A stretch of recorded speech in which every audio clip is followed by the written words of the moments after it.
Të dashur shikues, për krah veshësive e madje edhe tragjedive të panumërta që ka përjetuar kombi ynë shqiptar, prapë se prapë duhet thënë se ne kemi qenë me fat, pasi për herë na e ngjendur pranë njerëz dhe personalitete me famë botërore. Ata kanë vënë re tek ne dhe më pas i kanë përshkruar virtytet më të larta të popullit tonë, traditën, besën, kulturën, historinë dhe atë çfarë ne kemi lënë pas me gjurmët tona në trashëgimin e përgjithshme të njerëzimit. Pas kësaj ata janë dhënë pas nesh, janë dashuruar me vendin tonë, me natyrën, me njerëzit dhe më pas janë përkushtuar që të na bëjnë të njohur te kombet, popujt dhe gjuhët e tjera të botës. Jam shumë i lumtur që në cilësinë e ambasadorit të Republikës së Shqipërisë në Mbretërinë e Bashkuar të Britanisë së Madhe dhe të Irlandës Veriut kam patur rastin të njoh, të bashkëpunoj dhe të kontribuoj për njohjen e veprës së disa prej tyre në lidhje me kombin ton shqiptar. Janë rreth 50 shkrimtar, lord, dikur u bën edhe kryeministra, kryearkitekt, artist, kronikan, poet, piktor, udhëtar britanik që kanë vizituar trojet shqiptare që nga shekulli 16 e deri më sot. Është vështirë të përmbledhet në një film dokumentar vemëtaria e këtyre njerëzve, të cilët i kanë bërë popullin shqiptar të njohur në botën perëndimore, veçanërisht në botën anglisht folse. E megjithatë, mirënjohja për ta është e pafund, është e tillë që nuk duhet të vyshket kurrë. I tillë është njëri prej mendimtarëve më modern të kohës, filozof, shkrimtar dhe historian. Mirënjohja për këtë personalitet britanik shumë të shquar është e pafundme. Kush është Sir Noel Malcolm dhe çfarë ka bërë ai për ne shqiptarët? Historiani, gazetari, filozofi i shquar anglez Sir Noel Malcolm ka lindur në vitin 1956. Ai ka studiuar historinë dhe letërsinë angleze në Universitetin e Cambridge-it, ku edhe ka mbrojtur tezën e doktoraturës mbi veprën e filozofit anglez të shekullit të 17, Thomas Hobbes. Ai e ka filluar karrierën e tij si antar i kolegjit Gonville dhe Keys në Cambridge. Më pas, u angazhua si një analist politik dhe pastaj si redaktor i jashtëm i revistës The Spectator dhe në vijim si një reporter kryesor politik i gazetës The Daily Telegraph. Në vitin 1996, Noel Malcolm ligjëroi në kolegjin St. Anthony në Oxford, ndërkohë që në vitin 1999 ai dha mësim në Universitetin Harvard në Massachusetts, në Shtetet e Bashkuara të Amerikës. Në vitin 2001, Noel Malcolm filloi punën në All Souls College në Oxford. Ai është antar i Akademisë Britanike të Shkencave, antar nderi i Peterhouse në Cambridge dhe në kolegjet Trinity, Gonville dhe Keys. Noel Malcolm është antar i jashtëm i Akademisë së Shkencave dhe Arteve të Republikës së Kosovës dhe antar nderi i Akademisë së Shkencave dhe Arteve të Republikës së Shqipërisë. Në vitin 2014, ai është kalorësuar nga mbretëresha Elizabeth II me titullin e lartë Sir dhe është mbajtës i medaljes së artë të lidhjes së Prizrenit, si dhe dekoratën Gjergj Kastriot Skënderbeu, akorduar nga presidentët e Republikës së Kosovës dhe të Shqipërisë. Sir Noel Malcolm është gjithashtu president i shoqatës anglo-shqiptare në Londër. Ajo shoqat e ka fillesën te Komiteti për Shpëtimin e Shqipërisë, i themeluar në vitin 1912 nga miku më i madh i shqiptarëve, diplomati, ushtaraku, studiuesi dhe parlamentari anglez, kampioni i përpjekjeve për të drejtat e Shqipërisë që të bëhej shtet i pavarur, koloneli Aubrey Herbert. Më vonë, në vitin 1918, ky komitet në drejtimin e Herbert, me pjesëmarrjen e D. Durham, u kthye në shoqatën anglo-shqiptare që vepron edhe sot e kësaj dite në Londër. Midis të tjerash, Malcolm është autor i librave të mëposhtëm: George Enescu, biografi; Dei Dominis, biografi; Thomas Hobbes, Leviathan; Origjina e gjeporave angleze; Aspektet e Hobbes; John Pell, filozof anglez i shekullit të 16; Arsyet e shtetit; Bosnia, një histori e shkurtër. Armiqt e dobishëm. Tre nga veprat e tij kryesore e kushtuar kombit shqiptar janë Kosova, një histori e shkurtër, Agjentët perandorak, Rebelët, Besimtarët të mbijetuarit. Kombi shqiptar i është mirënjohës këtij historianit të shquar anglez për kontributin e dhënë ndaj historisë së shqiptarëve. Well, I first met Noel Malcolm more than 50 years ago, 1969, when we were both taking the scholarship to Eton, and we were both 12 years old. As I stood outside the exam hall afterwards, we fell into conversation. And he was a very, very small boy, even smaller than I was. But he said to me, I enjoyed the question about art because I'm a great fan of Monet and the paintings of Monet. And he immediately wanted to talk about the paintings of Monet, which was, quite unusual for a 12-year-old boy. He and I both got scholarships to Eton, so we were in the same house there. We've been friends ever since. And my first impression of Noel is the same as my last impression, which is that he's a person of extraordinary intellectual brilliance and also of a very wide range of gifts. So he's not only a man of tremendous intellect, but he's very well read, he speaks very well, he's an extremely good musician and very knowledgeable about music. And one day we both came back from the holidays, and I thought to myself, well, Noel has all these talents, but he can't paint or draw. But we came back from the holidays, and I said, what were you doing? He said, I was in France and I was sketching these abbeys in Normandy. And there was his sketchbook full of lovely drawings of these medieval buildings. And I realized he could do that as well. He's even rather good at sport, actually. So we continued to be friends, and we went to Cambridge together as well. And though in different colleges.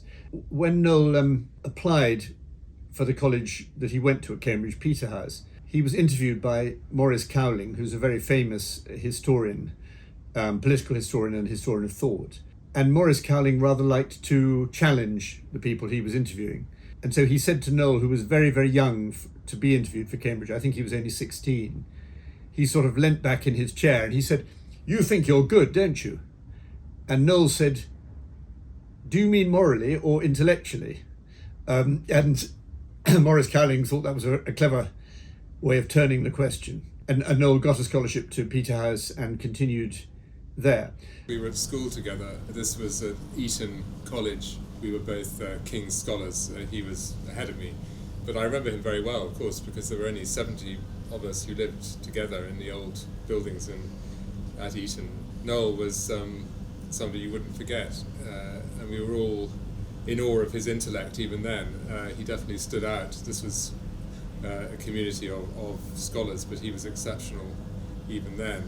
But I have other memories of him too, even playing football, where I shouldn't think many people will recall that, but he loved running up the left wing, I seem to remember, on the football field. Also, he's an accomplished musician, as you know. Of course, he's written a fine book about George Enescu, and he played the piano. I remember listening to him playing Chopin, actually. I was very impressed. I played the piano too, but not as well as him. By now, he stood out as someone quite exceptional, as a scholar and as a human being as well. Noel Malcolm was a very bright student at Cambridge. Just a few years after I became a fellow of this college, Gomble and Keys College in Cambridge. And he was being interviewed. He was interviewed by a very famous political philosopher called Michael Oakeshott. And I witnessed this interview. I was on the college council, which was going to make the choice whether to choose him. And it was a tour de force, his performance. Anyway, we chose him immediately. We offered him this fellowship of the college. And so he came here, and he was a very great success. He published a book about De Dominis, a Croatian intellectual in the 17th, 18th centuries. And he also published a book about Enescu, a Romanian musician. So this already shows you the extraordinary range of his interests at that particular time. Njoja ime me Sir Noel Malcolm është e lidhur ngushtë me kompozitorin rumun George Enescu. Në vitin 2008, unë kisha debutin tim në sallën prestigjioze Wigmore Hall në Londër dhe një ndër pjesët në program ishte sonata për violinë e piano numër 3 në karakter popullor rumun të George Enescut. Nuk e dija që atë natë në sallë kisha Sir Noel Malcolm, I cili erdhi pas koncertit, më uronte dhe foli në një shqipe të kulluar, me aksent verior, geg, dhe në atë moment u bë ajo lidhje e fortë ku jo vetëm u çudita, sepse ky ishte Sir Noel Malcolm që ka shkruar librin më të rëndësishëm për jetën dhe veprën e kompozitorit, dirigentit, pedagogut të madh rumun George Enescu. Ky libër është aq I rëndësishëm për botën britanike sa në çdo program salle ku luhet muzika e George Enescut, gjithmonë citohet ose paragraf, ose mendime, ose detaje nga libri që ka shkruar Sir Noel Malcolm.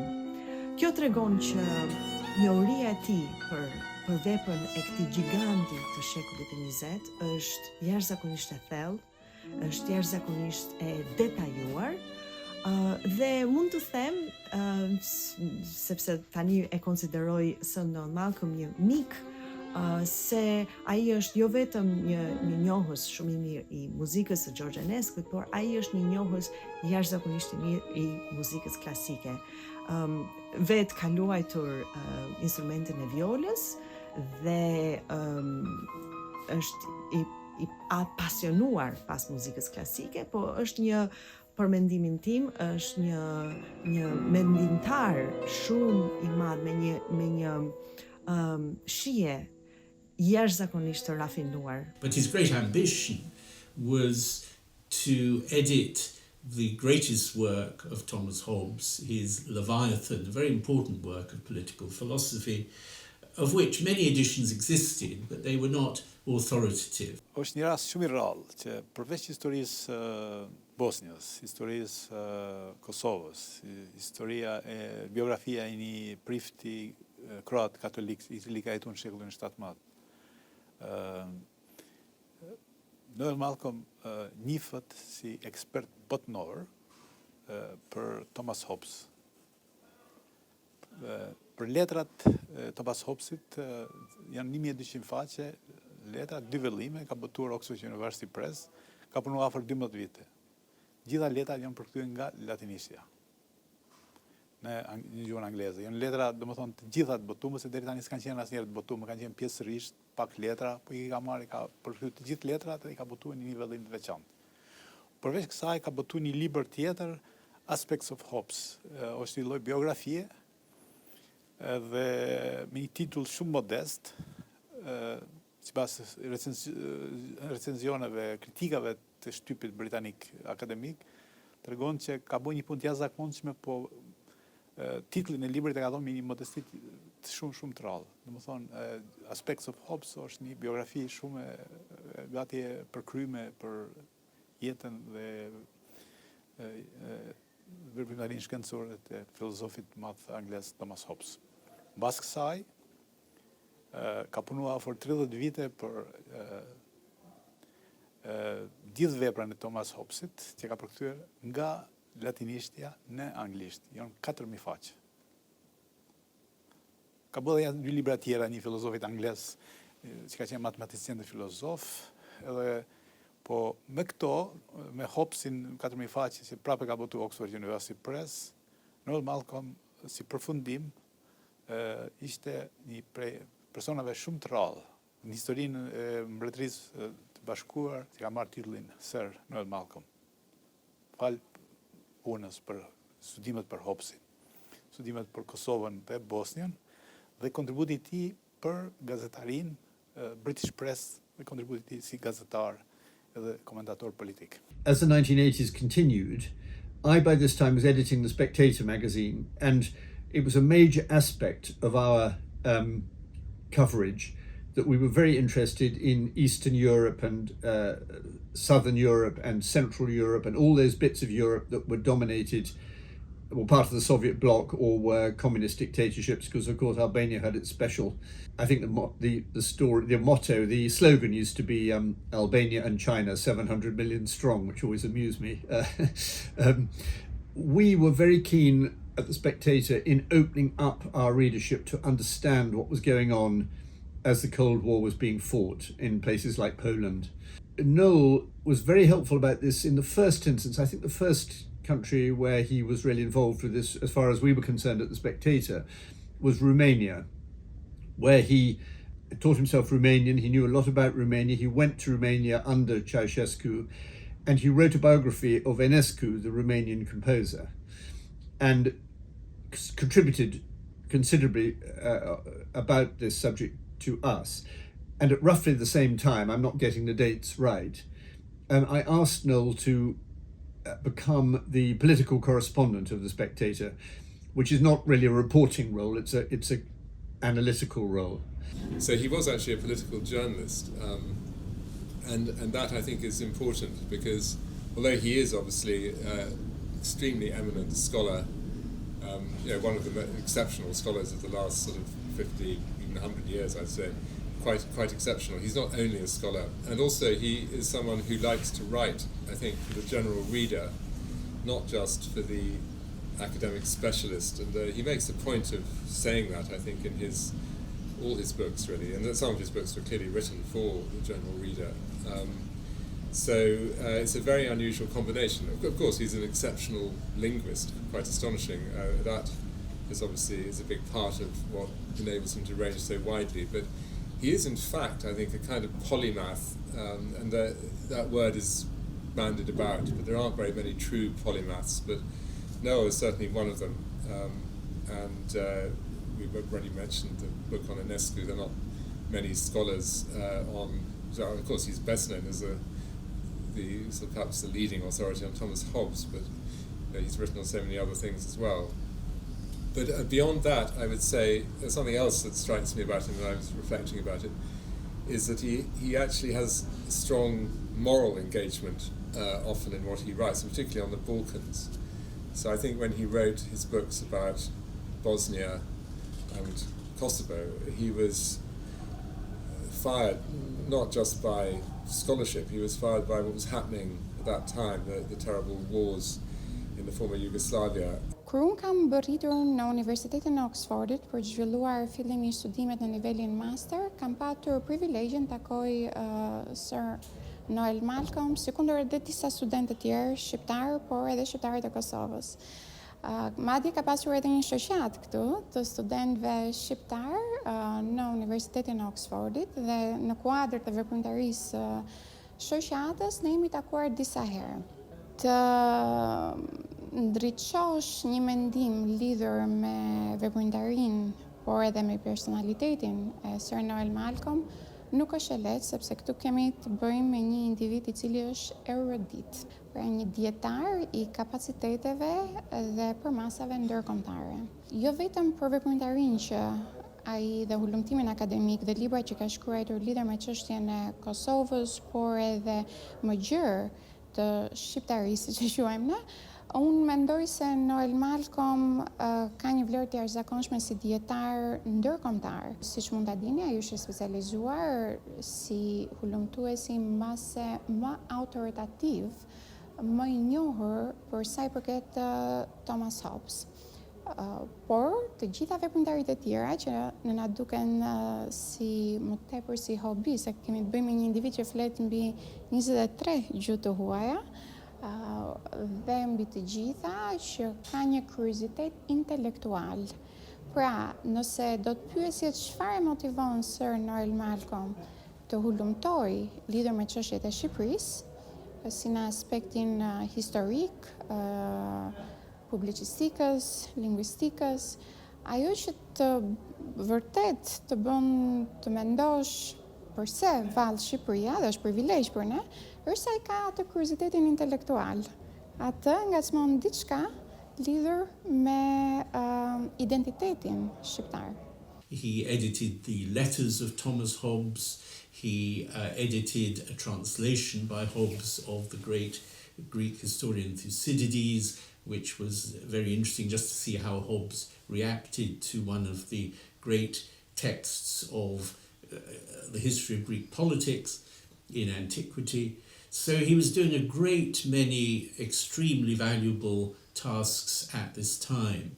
And this was recognized, I think, in about 2001 by his election as a Fellow of the British Academy, which for an academic is one of the highest honours that one can have in this country, and the National Academy for the Humanities and Social Sciences. Noel Malcolm ka qenë I pranishëm në Ballkan me veprat e tij të njohura që I ka nxjerrë në momentin kur ishte kriza. Në librin për Bosnjën, që ishte libër që luajti një rol të rëndësishëm, edhe për fatet e Bosnjës, dhe librin për Kosovën, që po kështu ishte libër I bërë në momentin e duhur për një çështje shumë akute ndërkombëtare në tërë botën atëherë, në Evropë ose po, dhe një çështje që për ne ishte shumë e madhe. Ishim në valin e krizës, lufta tashmë kishte filluar, ishte kampanja e madhe e përzënies së popullatës e tjera, dhe natyrisht pas lufte në 2004 kemi zgjedhur antar të jashtëm të Akademisë së Shkencave dhe të Arteve të Kosovës, me unanimitet, me vlerësimin më të lartë të mundshëm, për shkak se ka bërë një libër në cilin as ka pas nevojë t'ja mbaj anën as kujt, as ne as serbëve, por ka shpërfaq një realitet historik dhe e ka bërë në një kohë kur ka qenë shumë e nevojshme. Unë duhet të them për atë libër se cilësia e parë e tij është dokumentimi shumë I gjerë. Takimi I parë me Noelin është I çuditshëm dhe interesant, sepse unë njihja për punën e dikujt që quhej Noel Malcolm, një studiues I jashtëzakonshëm I Hobbesit, nga I cili kisha lexuar artikuj të ndryshëm rreth teorisë së shtetit modern, marrëdhëniet midis Hobbesit dhe Spinozës, çështjet e sovranitetit, dhe kisha dëgjuar për Noel Malcolm si një nga eksponentët më të spikatur të studimeve të historisë filozofike moderne. Gjithashtu kisha dëgjuar edhe për një Noel Malcolm që shkruante për Kosovën, për Bosnjën, që interesoi për çështjen shqiptare e tjerë. Deri ditën që jam takuar me Noelin, nuk e dija që ky ishte I njëjti person. Mbaj mend që takimi I parë me Noelin ka qenë kur kam shkuar në Oxford për të filluar një postdoktoraturë pasi kisha mbaruar studimet e mia doktorale në Itali. Isha transferuar në Oxford dhe marr një email nga Noel Malcolm, I cili thotë ka marrë vesh që je shqiptare, që po bën postdoktoratën në Nuffield College në Oxford, edhe unë jam në Oxford, dhe me atë modestin që e karakterizon Noelin në një farë mënyrë prezantonte veten. Ndërkohë që natyrisht që unë e njihja veprën e tij dhe në fakt dija veprat e këtyre dy Noelve, dhe vetëm kur edhe u lidhëm, u takuam, ai ka qenë shumë I rëndësishëm për mua edhe nga ana personale, pasi më prezantoi shok dhe shoqe që për mua u bën shumë të rëndësishëm pastaj në vijim të jetës ime në Angli. Ishte për mua jashtëzakonshme kur zbulova që ky Noel Malcolm që studionte Hobbesin dhe për të cilin unë kisha një admirim të pakufizuar, dhe Noel Malcolmi që dija që shkruante për Shqipërinë, që kishte shkruar historinë e Kosovës, ishin I njëjti person, sepse më dukej mendja ime nuk arrinte ta kapte dot se si ka mundësi që një njeri të shkruaj me kaq kujdes, me kaq detaje, me kaq thellësi, me kaq erudicion për çështje kaq të ndryshme nga njëra tjetra. Filozofia moderne zakonisht nëse kush merret me Hobbesin, merret vetëm me Hobbesin gjatë gjithë jetës. Dhe në Angli ka studiues shumë të rëndësishëm të Hobbesit, por që kanë bërë studimin e Hobbesit vetëm një nga ato shtyllat e kërkimeve të tyre. Dhe për mua ishte jashtëzakonshme, nuk e kuptoja po si mund të jetë ky I njëjti njeri. Dhe pastaj kur u njohta me Noelin, ishte akoma jashtëzakonshme pasi Noeli është një njeri aq modest edhe aq I kursyer në fjalë për punën e tij, saqë unë vetëm e pyesja për të kuptuar si ka mundësi si lidheshin këto të dyja. Aspekti që më prek me më shumë fuqi është një farë paradoks në karakterin e tij ose në imazhin e tij. Si figur akademik, unë e njoh si vegan, si giganti i studiusve, jo vetëm të Ballkanëve, por të mesjetës.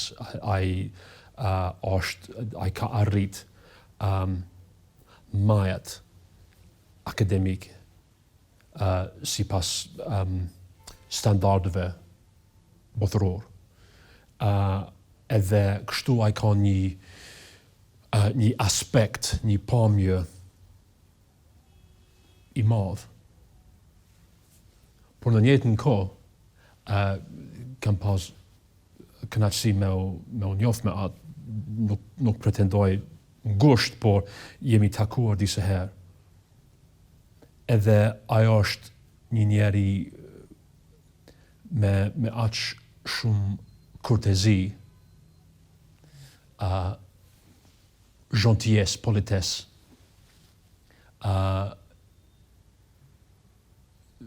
tepër i kultivuar, shumë e qetë, shumë e tërhequr. Edhe madhësia e tij mendore kundërshtohet krejt me karakterin e tij personal, aq të lehtë, aq të civilizuar. Unë kisha me prit një figur tepër arrogant, tepër e shtyfur. Ajo është e kundërta. Me çdo element madhësi më të lartë, ajo është bë me më shumë kurtezi, për ullje. Ajo është një njeri mbi të gjithë i civilizuar, kështu. Edhe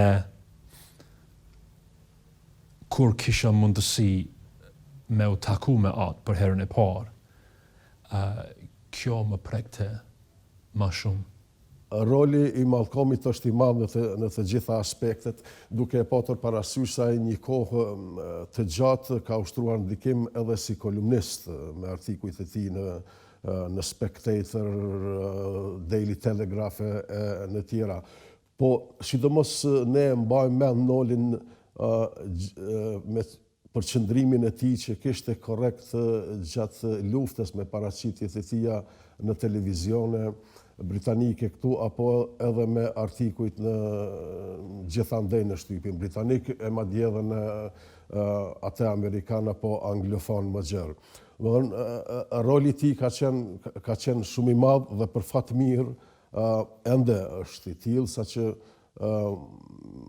influenca e tij vazhdon ende të veprojë dhe kjo nuk ka ndryshuar vetëm çështjen shqiptare dhe politikën e jashtme të Britanisë së Madhe, por unë besoj që edhe kjo ka sjellë një ndryshim edhe në Ballkan, në përgjithësi, për atë arsye se Noel Malcolm është autor edhe i librit për historinë e Bosnës. Kështu që ai është i njohur edhe për faktin se ka sjellur një ndryshim, një pasqyrë të vërtetë të së kaluarës së popujve të Ballkanit. Ai ka shkruar për historinë e shqiptarëve dhe të bosnjakëve në 2 librat e tija, por kur flet për shqiptarët dhe bosnjakët në Ballkan, njëkohësisht ke folur edhe për serbët, grekët dhe popujt e tjerë. Kështu që ajo që dua të them shkurtimisht është se roli i tij në histori është jashtëzakonisht i madh për atë arsye se ka sjell ndryshime të mëdha dhe objektive në histori. The range of languages that he does use is something that we would all envy. I mean, Albanian, Romanian, and so on, alongside, obviously, the languages of Western Europe, which play an enormous role in that book as well. So this is someone who has the very necessary skill with languages, which has always been a barrier against the study of that part of the world. The fact that scholars in the West, apart from the School of East European Studies, which is part of London University, there's actually, there's very little expertise in this country in the languages of Eastern Europe. As we discovered with the fall of communism, and we found an enormous number of countries from Estonia right down to Albania, where there just weren't really the scholars able to use these languages. So in that sense, Noel is quite exceptional. Can I just say that as a linguist, he was able to cut through all of the impediments that come between normal journalists and the people they're writing about. So a normal journalist going to a country where he doesn't speak the language and doesn't know the people has to have a fixer, he's got to have a translator, he's got to have a driver, all these talking about and talking to. And without that language barrier, you get a much more intelligible and truthful account from the people that you meet. And his linguistic breadth is extraordinary. I really don't know how many languages he speaks, especially now that in former Yugoslavia you've got about 5 languages where there used to be one, Serbo-Croat. And I've seen him when we were in Albania speaking to Vlachs in a village. And I've never come across anybody who spoke Vlach. In fact, I'd never come across any Vlachs, but Noel was able to have a chat with them about the price of sheep or whatever the topic of conversation was at the time.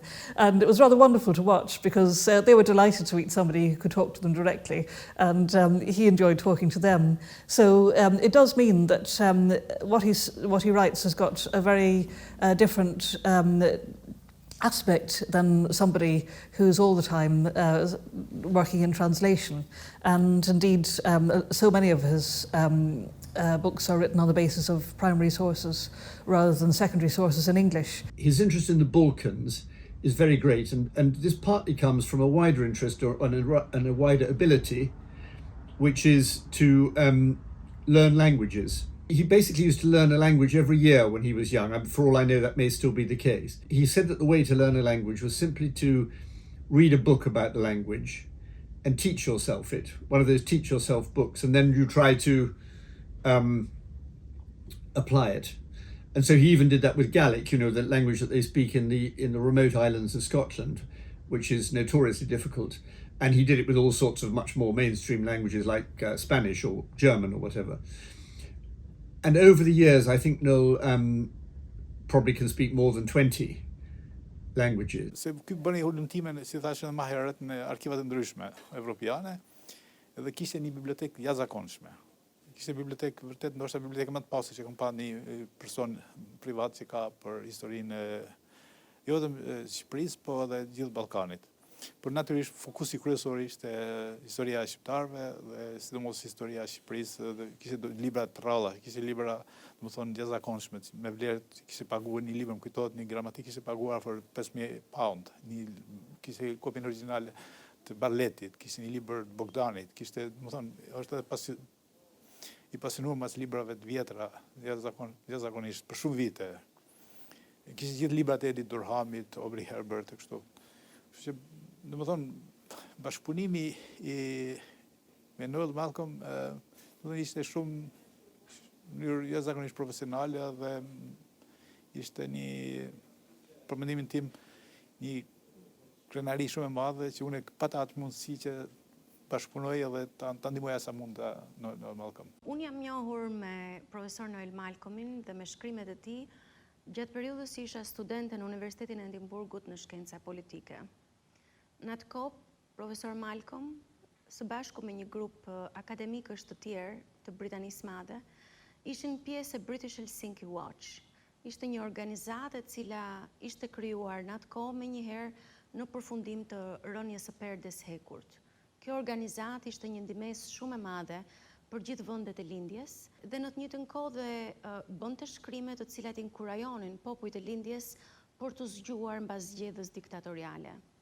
I think I do actually see Noel as, in a way, quite a romantic figure. That I don't know the answer to this at all, but I assume that he he must really love those regions, and he's obviously fascinated by Albania and everything to do with it. And he's also travelled all over the sort of what used to be called Eastern Europe. I travelled with him once to Romania, to Transylvania, to visit the old Saxon churches, which are extraordinary examples of medieval architecture in these Saxon villages, which are somewhat under threat. And Noel was involved in an organisation which was trying to save the architecture there. But yeah, of course he speaks Romanian, as he speaks all these languages. And he told me he'd learnt Hungarian, which is a notoriously difficult language, in about, was it 2 months or something? Quite extraordinary. But I assume that he just rather loves that part of the world, and he's not the first slightly romantic English person to sort of fall in love with the Balkans. There have been others too, or to give part of their lives to that, including, I might add, although this might sound presumptuous or vain, my great-grandfather, Sir Harry Charles Augustus Ayres, after whom I was named, who was British ambassador to Albania in the 1920s, and was obviously also deeply concerned and interested in that, in the country, and I think there was one of those people who hoped to bring Albania to a more sort of prosperous and modern future. Well, I think there's no doubt he's one of the most distinguished historians in this country. In short, I think Noel Malcolm is the closest that we have to a genius in modern historical studies at the moment. He is a fantastic scholar, and I'm always have been absolutely delighted that I've made his personal acquaintance. His ability as a historian is remarkable, but not only because of his great fluency in many different languages, but also because when he gets to investigate a piece of history, he always goes to the archives and he always tries to work out what the facts are. You know, it's fashionable these days sometimes to say that facts don't exist. Of course, this is nonsense. Of course, facts exist, and so Noel is absolutely marvelous at working out what appears to be accurately the case, what really happened, who lived there, what did they do, what events took place. It's in this area that he's so absolutely marvelous, and then he puts these different facts together in a narrative, which is thoroughly convincing. And so, for example, his book Kosovo: A Short History is a brilliant example of how this can be done, a book which is deservedly famous. Episodin e parë të këtij triptiku dokumentarësh kushtuar Sir Noel Malcolmit e mbyllëm me fjalët e studiuesit të famshëm Dr. David Shankland, drejtori i Institutit të Antropologjisë në Britaninë e Madhe. Ai sapo tha që Sir Noel Malcolm është më i afërt me një gjeni, dhe ne në vërtet të konsiderojmë të tillë, jo vetëm për veprën e tij të jashtëzakonshme që ka shkruar lidhur me filozofët anglez, në lidhje me veprat të tilla të cilat kërkojnë studiues të rangut të Harvardit, të Oxfordit dhe të Cambridge-it, por me veprën që ai ka bërë për ne shqiptarët, që është Kosova, një histori e shkurtër. Kjo vepër në fakt është e bazuar në dokumenta shumë autentike dhe sjell përpara nesh jo vetëm ngjarjet e fundit të shekullit 20 ose fillimit shekullit 21, por më shumë se aq, ajo sjell përpjekje që kombi shqiptar ka bërë për të mbijetuar dhe për të shpëtuar jo vetëm nga zgjedhja turke, por edhe nga lakmit e fqinjve të cilët të mbështetur nga fuqitë e mëdha të kohës ishin gati ta coptonin Shqipërinë dhe ta kthenin një plasdarm të fuqive të tjera. Në këtë aspekt, vepra e Noel Malcolmit është një vepër e jashtëzakonshme, e cila do të shtjellohet në episodin e dytë të këtij cikli, dhe unë pikërisht për ta lidhur me historinë ose me ngjarjen më të rëndësishme të shqiptarëve të shekullit të 19, që është ajo e lidhjes së Prizrenit e vitit 1878, erdha që ta fillojmë pikërisht këtu.